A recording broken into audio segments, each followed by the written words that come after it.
안녕하세요. 나한기래과 원장 김대환입니다. 저번 시간에 이제 의대 증원에 대해서 짧게 개인적인 의견만 좀 드려봤다면요. 의사 숫자를 왜 늘려야 되냐라는 가장 강력한 근거가 필수 의료를 할 의사가 없다라는 거 아니겠습니까? 설명을 좀 짧게 한번 드릴게요. 의대는 6년이죠. 앞에 의예과가 2년이고요. 의학과, 이제 본과가 이제 4년입니다. 그리고 이 6년을 마치면 의사가 돼요. 그 의사로서 1년 동안 수련이라고 하는데 인턴이라는 제도로 각 과를 돌아요. 각 과를 돌고 이제 전공의 레지던트라는 이름으로 4년 동안 내과, 외과, 산부인과, 소아과, 피부과, 정형외과, 안과 다양한 과를 돕니다. 3년 혹은 4년 동안 수련을 받으면 드디어 전문의가 돼요. 저는 외과를 선택해서 외과 전문입니다. 근데 외과 전문으로 딱 끝나는 게 아니라 세부 전문이라고 해서 이식하고 혈관을 2년 더 공부해요. 이제 이걸 펠로 혹은 전임의라고 하는데 임상 강사라고도 불리웁니다. 이제 세부 전문의가 되면 이제 그다음부터 이제 조교수로 시작하는 경우가 제일 많은데 저는 이제 조교수까지 하다가 이제 개원을 한 케이스고 3D 중에 3D라고 불리우는 이제 혈관외과를 하고 있는 사람이죠. 친구들이 이제 외과 왜 했냐? 뭐 피곤하고 슬프고 지치고 괴로운데 그거 왜 했냐? 쉽게 말해서 벌이가 안 좋죠. 뭐 물론 일반 직장인들에 비해서 많은 돈을 벌고 있다는 걸 부정하지는 않겠습니다. 다만 일이 너무 힘들고 수술하다가 안 울어본 의사는 없다라고 말할 정도로 사람의 목숨을 다루는 직업이기 때문에 직업적 스트레스가 어마어마할 뿐더러 그게 내 의도와는 달리 잘못됐을 때 법정에서 막 구속이 되고 그리고 사람이기 때문에 어쩔 수 없이 하는 그 실수에 대해서 사회적으로 지탄받고 형사적으로 처벌을 받는 부분이 꽤 심각하다라는 얘기를 조금 드립니다. 소아과가 무너진 가장 결정적인 계기는 이대목동 사건이라고 하죠.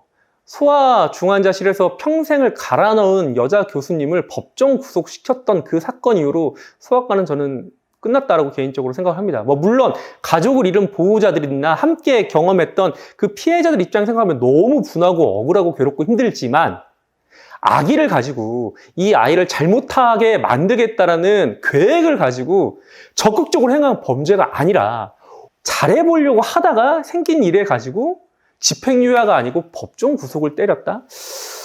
저는 그게 국민적인 공분을 조금 줄어들 수 있는 판사님의 훌륭한 판결이었다고 말하는 게 조심스럽다.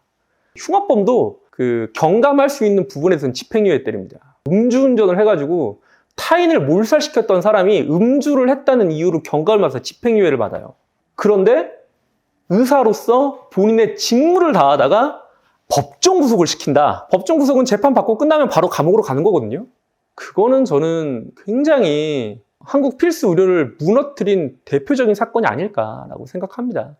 얼마 전에 또 비슷한 의료 사고로 의사를 구속을 시켰죠. 물론 의사도 잘못하면 처벌을 받아야 됩니다. 의사 근데 처벌을 받는 것과 거기서 법정 구속을 시키는 건 저는 다른 얘기라고 봐요.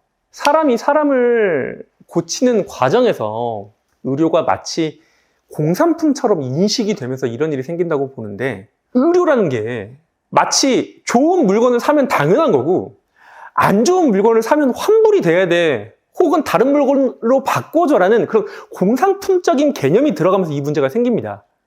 의료라는 건 최선의 결과를 보장해서 하는 일종의 서비스업이 아니라 인간이 인간을 향해 할 수 있는 최선의 치료를 제공하는 과정에서 나타나는 행위예요. 무슨 말이냐면 서비스가 제공되는 그 과정에서 끝인 거예요.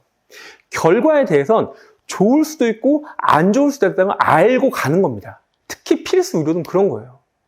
이 수술을 하면 잘못됐다는 걸 알지만 안 하면 했을 때보다 리스크가 훨씬 더 크니까 그 리스크를 안고 하는 건데 그게 잘못됐다고 이거를 마치 야 물어줘. 너 왜 이렇게 수술이 잘못됐어? 왜 판단을 이렇게 했어? 이런 식으로 결과론적인 해석, 유물론적인 관점으로 의료라는 걸 하나의 재화로 인식하는 개념이 생기면서 이런 일이 생긴다고 저는 개인적으로 보고 있는데 의료의 특수성을 여러 국민들에게 설득시키기는 어렵죠. 근데 다만 필수 의료를 살리려면 국민적인 공감대가 반드시 필요한데요. 의료라는 행위의 선의가 인정이 되면 그 후에 벌어지는 일에 대해선 인간의 섭리를 벗어난 일이기 때문에 누군가에게 책임을 물으면 안 된다는 얘기를 하고 싶습니다. 저희 아버지가 입원 중에 치료를 받다가 돌아가셨어요. 저 역시 치료를 받는 과정에 돌아가신 누군가의 보호자였고 그의 아들이었습니다. 그 순간이 되면 그게 이해는 안 돼요. 그 순간이 되면 누군가를 막 비난하고 싶고 누군가를 탓하고 싶은 게 사람 마음이라는 걸 부정하는 건 아닙니다. 다만 의료가 이런 식으로 굴러가 버리면요, 그 누구도 필수 의료를 하지 않을 겁니다. 그거는 사회적인 공감대가 반드시 필요한 부분이라고 생각을 합니다. 의료는 서비스를 제공하는 그 순간 끝나는 행위예요. 그 결과에 대해선 어느 정도는 의료진이 책임을 지는 건 맞지만 결과가 잘못됐다고 해서 공산품 제조 과정에 컨베이어 벨트에 이상이 있는 거 찾아내는 식으로 복기를 해가지고 이때 오더를 몇 시에 냈어, 이게 뭐가 잘못됐어라는 식으로 파고들기 시작하면 그 누구도 필수 의료를 하지 않을 겁니다. 그거는 1억이 아니라 10억, 100억, 1000억을 준다고 해서 안 할 거예요. 자, 잠깐 한마디 정리할게요. 필수 의료, 대한민국 필수 의료 무너지고 있죠. 여러 가지 사건이 있긴 한데 최신의 정보로 합리적인 판단하에 선의를 가지고 의료 서비스를 제공했다면 그 순간 의료 서비스는 완결이 됐다. 그 이후에 일어나는 결과에 대해선 인명이 제천이라고 그러는 것처럼 자연의 섭리다라고 어느 정도 사회적으로 인정하는 분위기가 좀 필요하다. 이거를 마치 일벌 백계 하듯 누가 처벌을 해가지고 이런 일이 다시 생기지 않게 하겠다라는 식으로 접근을 하면, 그렇기 때문에 필수 의료가 이만큼 무너지고 후퇴한 게 된 겁니다. 이대 목동병원 때 많은 의사들이 이런 일이 생길 거라고 다 예상했어요. 하지만 그 누구도 의사의 말을 들어주지 않고 지금 응급실 자리가 없어서 입원할 병실이 없어서 안타까운 일들이 생기고 있는 현실이 드디어 생겼습니다. 그러면 의사들이 야, 우리 말 안 들었으니까 꼴 좋다 이렇게 말할 것 같습니까? 괴롭고 정말 박봉에 집에도 못 가고 이혼도 당하고 자식한테 손가락질 당하지만 그럼에도 불구하고 병원을 지키는 필수 의료, 내과, 외과, 산부인과, 소아과, 그리고 신경외과, 흉부외과 다양한 선생님들이 계시기 때문에 대한민국이 지금도 이렇게 굴러가고 있는 거예요. 여기서 다시 한번 의사의 적극적인 얘기가 또 무시가 되고 뭔가 일이 생기면서 의사가 또 책임을 져야 된다? 필수 의료는 10억, 100억을 줘도 살아나지는 않을 겁니다.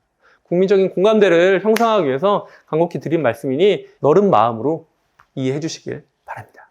저는 지금까지 외과 의사 김대환이었습니다.